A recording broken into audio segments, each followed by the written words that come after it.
Samantha Phillips asks, if the ban on drugs did not work with taking them off the street, how do you think a ban on guns is going to be different? Well, Samantha, there is no ban on guns. No one's banning the gun. No one's taking my shotguns. I have 2 shotguns at home. They're in a cabinet. They're locked.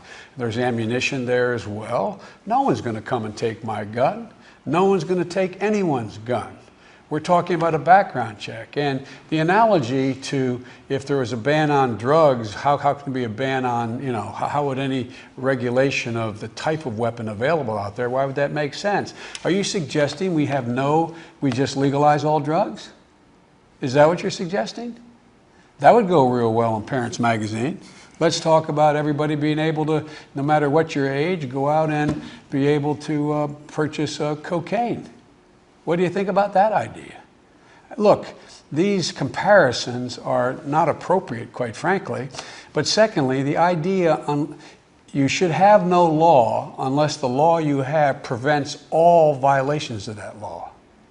That is not the way society works. Kate Ernest has the next question. She asks, do you believe that banning certain weapons and high-capacity magazines will mean that law-abiding citizens will then become more of a target to criminals, as we will have no way to sufficiently protect ourselves?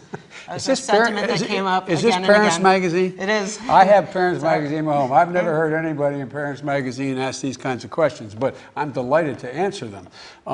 First of all, the idea that, repeat the last part of the question, please. So she's asking if a ban goes into effect on certain kinds of weapons and high-capacity magazines. And what's her name? Kate.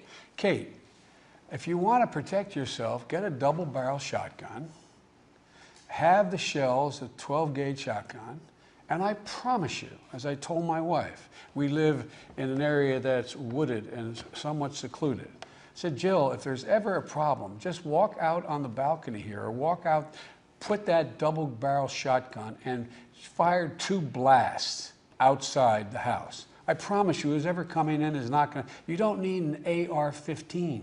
It's harder to aim, it's harder to use, and in fact, you don't need 30 rounds to protect yourself. Buy a shotgun. Buy a shotgun.